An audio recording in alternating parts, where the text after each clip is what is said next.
మన దగ్గరికి సితారా ICU condition లో వచ్చింది గైస్. దాన్ని ఆపరేషన్ చేసి ఈ కండిషన్ లో తీసుకొచ్చాం. అరే గంతర్ తీయరా టూల్ కిట్, కట్ చెయ్యరా స్ట్రింగ్స్ అనుకుంటూ స్టార్ట్ చేసాం గైస్. ఒక్కొక్క ఫ్రెట్ లో నుంచి ఒక్కొక్క స్ట్రింగ్ నీట్ గా తీసి పాలిష్ చేస్తుంటే మధ్యలో ఒక తాతగారు వచ్చారు గైస్. ఆయనకి మోర్ దెన్ 80 years ఉంటాయి గైస్. ఈ ఏజ్ లో వైలిన్ నేర్చుకోవడం స్టార్ట్ చేశారు గైస్. ట్యూనింగ్ నేర్చుకోవడానికి కూర్చోండి తాతగారు చెప్తామన్నా కూడా ఆయన నుంచోని మరీ వింటున్నారు. మాది 3rd floor లో ఉంటది గైస్ షాప్. 3rd floor ఎక్కి మరీ వచ్చి వింటున్నారు. ఇట్లాంటి వాళ్ళే కదా గైస్ మనకి ఇన్స్పిరేషన్. ఇంతలోనే మన వంశీ పాలిష్ చేసి వర్క్ స్టార్ట్ చేస్తాడు.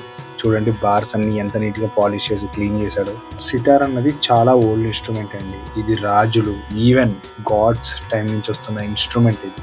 ఇలాంటి ఇన్స్ట్రుమెంట్స్ రిపేర్ చేయడంలో ఒక తెలియని హ్యాపీనెస్ వస్తుంది మధ్య. ప్రతి స్ట్రింగ్ ని ప్రాపర్ గా ట్యూన్ చేసుకుంటా, ప్రతి ట్యూనింగ్ కి ప్రాపర్ గా సెట్ చేసుకుంటా చేయాలి గైస్. ఇది చేయడానికి మాకు మోర్ దెన్ 3 hours పట్టిందండి. వెనకాల హెడ్ ఎట్లా చేసామో నెక్స్ట్ వీడియోలో చెప్తాను. సో ఫైనల్ గా రెడీ అయిపోయింది. మా దగ్గర ఆన్లైన్ సర్వీస్ కూడా ఉందండి. ఒకవేళ మీరు రాలేకపోతే మేమే తీసుకొచ్చి రిపేర్ చేసి మళ్ళీ మీకు హోమ్ డెలివరీ చేస్తాం. ఇట్లా మీ music guy joy. Thank you.